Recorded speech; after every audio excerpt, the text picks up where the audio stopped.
Bonjour à tous, j'espère que vous allez bien. Merci beaucoup pour tous vos abonnements, nos 25 000 abonnés. Nous tenons à vous remercier infiniment. Merci beaucoup. Nous ne pouvons pas être ingrates, n'est pas vous dire merci pour vos soutiens, pour tout ce que vous faites sur EFATA Télévision. Alors, sans plus tarder, aujourd'hui, nous avons vraiment quelques vérités. Nous sommes rentrés du côté de la politique, hein, vous savez. Il faut quand même mélanger les choses. Hein. Aujourd'hui, vous êtes ici, demain, vous êtes là. Ça fait quand même du bien pour vous donner, n'est-ce pas, vous laisse dire des informations et savoir vraiment ce qui se passe dans notre pays. Un frère qui a fait une analyse que j'aimerais vous laisser écouter parce que tout le monde ne retrouve pas tout. Alors voilà, j'aimerais quand même partager cette analyse avec vous et question d'essayer de voir est-ce que ce qu'il dit est vrai ou ce n'est pas vrai.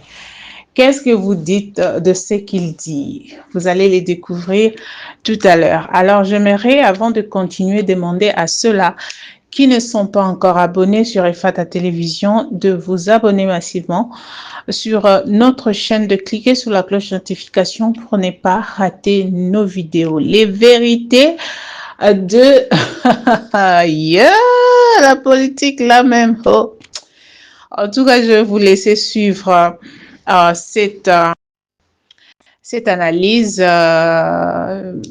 de Vital Caméré, Martin Fayoulou. Écoutez quand même ça et puis nous allons nous retrouver tout juste après. Regardez. Le deuxième objectif, c'est là que j'ai dit que Martin Fayoulou Madidi doit ouvrir l'œil et le bon, parce que c'est lui qui sera piégé dans cette affaire. Fayoulou, je vous le rappelle, en 2018, c'est une souris naine. Que vous l'aimiez ou pas, c'est la vérité. Fayoulou, en 2018, est une souris naine. C'est un politicien pas de l'envergure qu'il a aujourd'hui. Les gens de Fayoulou n'aiment pas que je dise ça, mais c'est de la vérité. Ici, qu'il me soit permis de rappeler l'histoire de Fayoulou. En 2006, Martin Fayoulou est élu député provincial avec 5-6 000 voix. En 2006, chez moi au Kasaï, personne ne connaît un certain Martin Fayoulou. En Bandaka, Fayoulou est un illustre inconnu. En 2006. À Goma, Fayoulou est un illustre inconnu. Parce que quand on fait les élections de 2006, c'est une souris naine qui n'a pas de nom sur la place de la politique congolaise. Ça, c'est l'histoire de votre pays. La vérité est celle-là, et laissez-moi vous le dire. Et d'ailleurs, en 2006, il est député provincial. C'est lui qui s'est fait corrompre pour faire élire Monsieur André Kimbuta Yango. Il y a des gens qui me regardent ici, ils sont là. Évariste Bochab est vivant. Il était à la manœuvre au PPRD. Posez-lui la question. Fayoulou vend ces postes-là parce qu'il part au PPRD. Il demande qu'il soit nommé directeur général de la SNEL.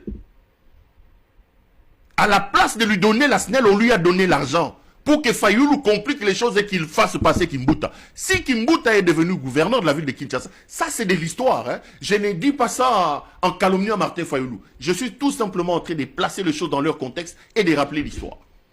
Donc en 2006, c'était une souris naine. Ce n'est pas le politicien qu'il est devenu aujourd'hui. En 2011, Martin Fayoulou était élu député national à Lukunga.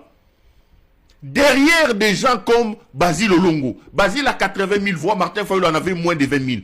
Fayoulou était derrière des gens comme Ada Bombole. Donc, même à Lukunga, ce n'était pas une mastodonte. Mais lorsqu'on arrive en 2018, l'histoire politique sourit à Martin Fayoulou. Son étoile brille. Parce qu'en 2018, Fayoulou va profiter des concours des circonstances. Il profite de ces jeux de ping-pong de Tshisekedi et surtout, c'est là que Fayoulou est sage. Fayoulou a profité de ces désamours que le Congolais avait contre Joseph Kabila. Dès le départ dans cette émission, je vous ai expliqué, je vous ai dit que si nous parlons de Kabila aujourd'hui, ce n'est pas moi, c'est Tshisekedi. Que vous l'aimiez ou pas, que vous le vouliez ou pas, au sortir de son mandat en 2018, la campagne de diabolisation et d'intoxication comme Kabila, la mayonnaise avait pris. Kabila était un homme vomi, un homme honni. Il n'était pas Kabila, il était Hippolyte Kanambe. Son père n'était pas son père, sa mère n'était pas sa mère. La campagne d'intoxication menée par le Kadiocha de l'UDPS avait pris. Ça c'est clair, c'est l'histoire. Et Tshisekedi, lorsqu'il retire sa signature des accords de Genève, là où la stratégie de Fayoulou, de Katumbi et de Bemba va marcher, c'est qu'on a collé à Tshisekedi le visage de Kabila. Or, le Kabila était le mal aimé, tout sauf Kabila. Et Fayoulou va profiter de ces concours de circonstances pour se faire un nom et devenir le grand Martin Fayoulou qu'il est aujourd'hui. Nous sommes en 2018. C'est ces concours de circonstances qui fait qu'aujourd'hui, Martin Fayoulou devienne en 2018. En 2018, Fayoulou, Fayoulou n'est pas plus grand que Franck Diongo, par exemple. Fayoulou n'est pas plus grand que Onengankoyi, par exemple. Fayoulou n'est pas plus grand que Mokia, par exemple, à cette époque-là. Et les gens n'aiment pas que je dise ce que je suis en train de dire. Quand tu en parles, les Fayoulistes vont m'insulter, mais c'est votre histoire, c'est la vérité. L'histoire nous permet de nous éclairer, d'avoir une idée sur ce que nous faisons aujourd'hui et de nous projeter vers l'avenir. Lorsque la mère Mende parlait des souris naines, et il n'avait pas tort, Fayoulou était une souris naine. On ne pouvait pas comparer Fayoulou avec un Olengakoyi, par exemple. Non, non, non. Mais il va saisir la balle au bon et son étoile va briller en 2018. Il devient le grand Fayoulou. Mais l'erreur de Fayoulou, moi, lorsqu'il rate les élections de 2018, Fayoulou va commettre deux erreurs. La première, c'est d'abord son extrémisme. C'est d'ailleurs cet extrémisme qui l'amène à ne pas être président de la République. J'ai fait de l'histoire, je vais rentrer dans cette histoire du gouvernement du pays. C'est cet extrémisme. Moi, je vous ai dit, il m'a fait l'amabilité de me recevoir chez lui. Je lui ai posé cette question. Il a donné sa réponse. Il a toujours dit qu'il n'avait pas à négocier pour quelque chose qui lui revenait des droits. Il avait gagné les élections, il n'avait pas à négocier. Bon. Mais son extrémisme, parce qu'en réalité, la politique est un monde où il faut savoir jouer. Il faut savoir placer et déplacer les pions. Nous condamnons nous tous Kabila ici. Aïba Victor Martin Fayoulou. Aïba Victor Martin Fayoulou. Aïba Victor. Moi, je dis toujours aux gens, replaçons les choses dans leur contexte. Mettez-vous à la place de Kabila. Si, de nous tous et de vous qui me regardez ici, Moko Nabiso a sali différemment de Kabila, alors on a bételé Maboko. Vous êtes président de la République, vous dirigez le pays pendant 18 ans. Quelqu'un gagne les élections, vous lui tendez la main pour votre propre sécurité, il refuse. Vous avez des généraux de l'armée qui sont avec vous, qui peuvent faire un coup d'État, qui peuvent mettre le pays à feu et à sang. Ils ont en face d'eux un extrémiste qui dit que quand il prendra le pouvoir, il va les arrêter. Cet extrémiste dit que je vous appliquerai la loi. Nous ne sommes pas en France, monsieur. Nous ne sommes pas en Belgique, nous sommes au Congo. Nous sommes au Congo, nous avons nos réalités. Je vous explique ici ce qui m'est arrivé aujourd'hui avec mon neveu, là, mon petit, là. J'étais là, je lui dis, bon, je t'achète un coca. Il me dit, tonton, un coca, wesh. Je dis, ouais. Attends, tonton, un coca, wesh. Tonton, t'es sérieux? Je dis, je t'achète un coca. Non, non, tonton, je t'achète un coca, wesh. C'est la culture. Or, ngai na nenga Congo, n'a pas ma ministre, n'a pas nan. Pero, j'ai pas beaucoup d'argent, hein. Je t'achète un coca. Pero, je t'achète juste du carburant. Mais la culture, quand j'ai dit à ce petit-là que je t'achète un coca, il a dit que le coca, ça coûte quoi? Le coca, ça coûte 2 €. Tu vas pas me déplacer ici pour m'acheter un coca, tonton. Tu vas pas me déplacer ici pour m'acheter un coca, tonton.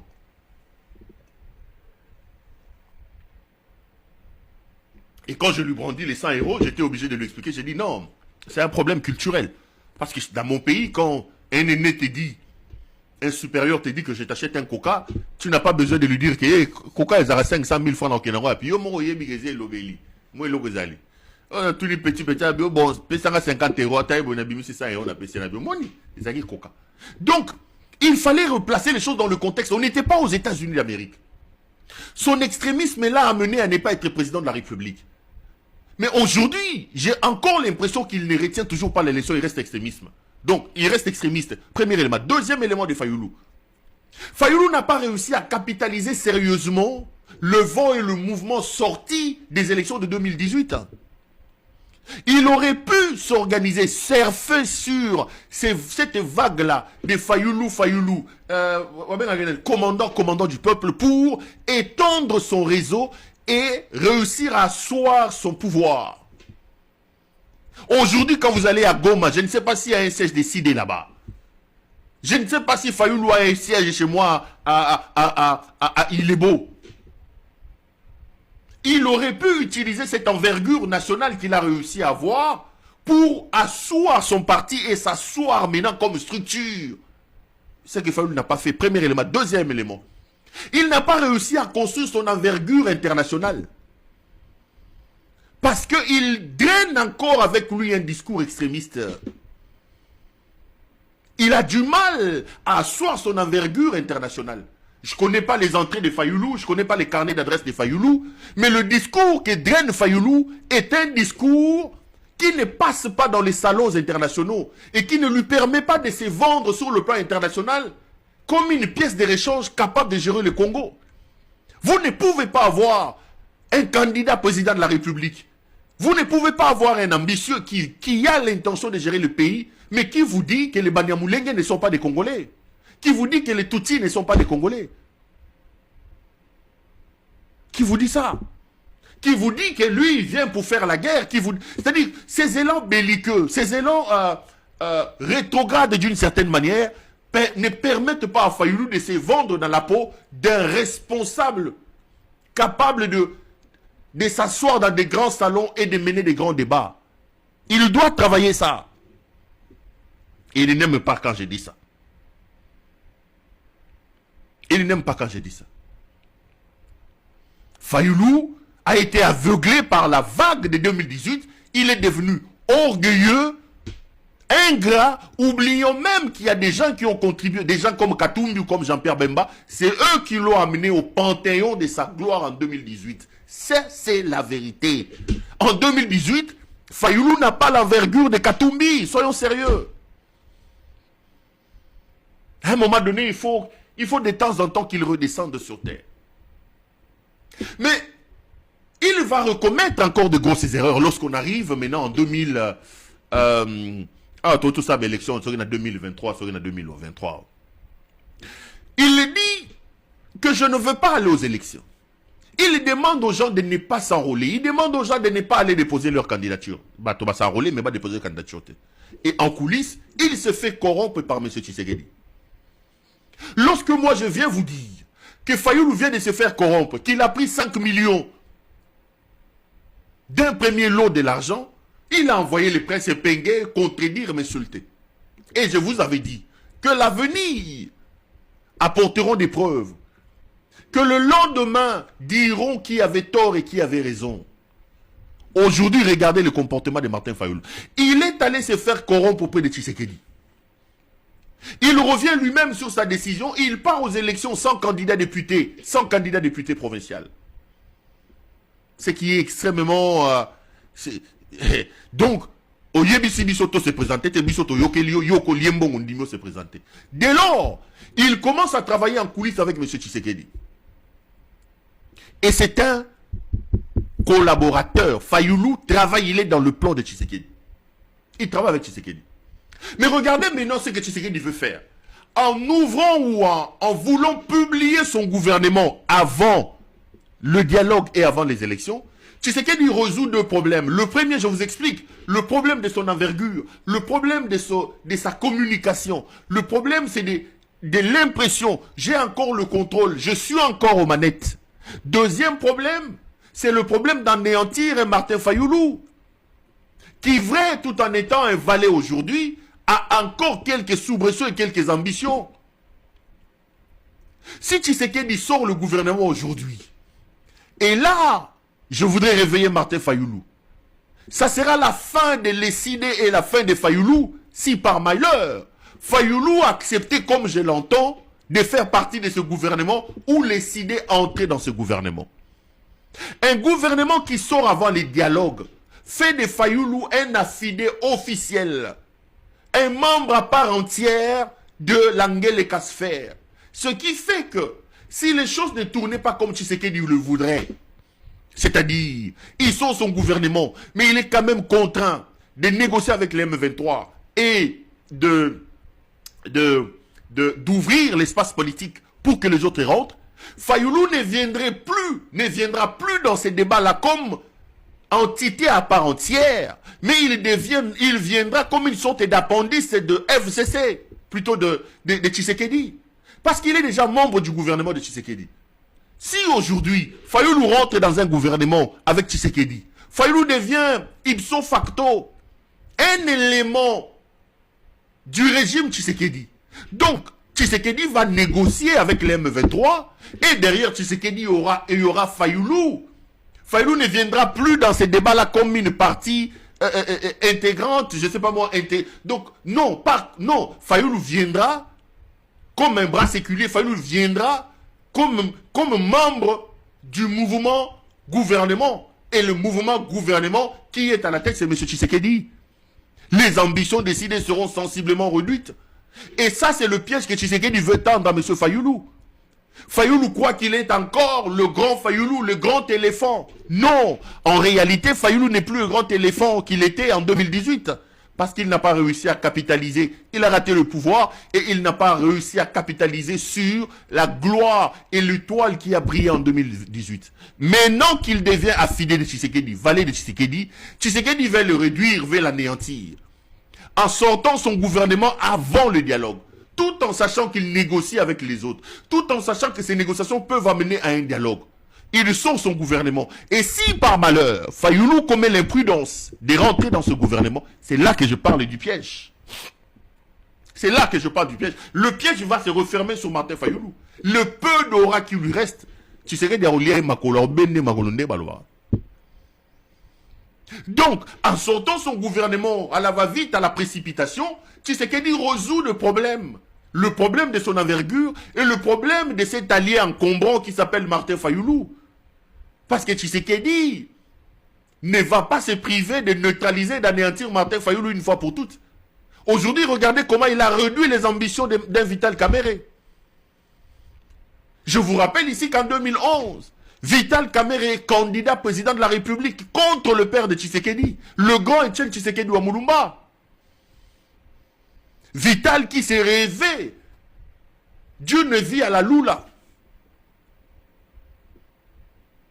Il avait les ambitions, il a la carrure, il a l'intelligence pour. Déjà en 2011, Vital refuse de s'allier, de retirer sa candidature pour aller s'allier à Etienne Tshisekedi. Vital va une tuto personnelle aux élections contre le grand Etienne Tshisekedi Wamulumba. Mais regardez ce que Tshisekedi, Félix a fait avec Vital Kamerhe. C'est Vital qui lui amène le cop. Quand j'ai dit que Tshisekedi était négro, aujourd'hui ils veulent tuer Vital Kamerhe, ils veulent tuer Vital Kamerhe. C'est encore et toujours dans le cadre de son ingratitude. Il a vidé Kamerhe de sa substance politique. Il a même pris le beau-frère de Vital Kamerhe, Boji, qu'il reconduit au gouvernement sans l'aval de Kamerhe. Il a pris cet autre aventurier ici de Sakombi. Molendo Sakombi. Molendo est au gouvernement non pas pour le compte de Vital Kamerhe, non. Il les a débauchés.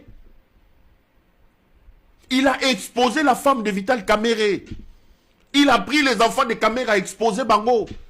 Et il a collé les statues à Moyibi sur le visage de Vital Kamerhe. Pour l'argent que lui-même, Tshisekedi était le grand bénéficiaire. Le grand Moyibi, c'est lui. Le grand Moyibi, c'est lui. Et pourtant, quand ils sont allés à Nairobi, les choses étaient claires. Moi, je t'accompagne. Et en 2023, tu me laisses le pouvoir. Il le nomme directeur de cabinet. Après, il s'est dit, bon, Toyibe Makolo. Ba Yibi Makolo nde ba wana lingala. Abimi c'est mou pepa Yibi Makolo, Kangi c'est mou Yibi, tout ça. Et lui-même, il s'organise pour les laver. Tout en sachant que le matraquage mené pour déclarer Kamerhe Moyibi, ça va faire effet éternellement. Aujourd'hui, tu ne peux plus enlever ça. Même si Kamerhe a une décision de justice qui dit qu'il est innocent, tu sais qu'il a réussi son coup. C'est qu'il a réussi son coup. Et c'est ce qu'il veut faire aussi avec Martin Fayoulou, en fait. Fayoulou Azolia Bambongo, il ne comprend pas que Tshisekedi veut utiliser cette situation aussi pour Bende Makolo. Il veut sortir son gouvernement. À côté de Martin Fayoulou to batourner dans le gouvernement. Dès lors que vous continuez dans le gouvernement, vous formez un bloc. Que vous le vouliez ou pas, le patron de ce bloc-là s'appelle Félix Tshisekedi. El Moutingele Kawabolumbu, Alès Tshisekedi. Donc, au cas où il y aura un dialogue, au cas où il y aura des échanges, Tshisekedi amènera son bloc avec Martin Fayoulou à l'intérieur. Fayoulou n'aura plus aucune prétention. Et le bloc de Tshisekedi avec Fayoulou à l'intérieur fera face à Nanga, à Kabila et aux autres. Lui aura donc réussi déjà à Bendi déjà Fayoulou Makolo. C'est un piège. C'est un piège. J'ai vu les gens en train de publier Epenge.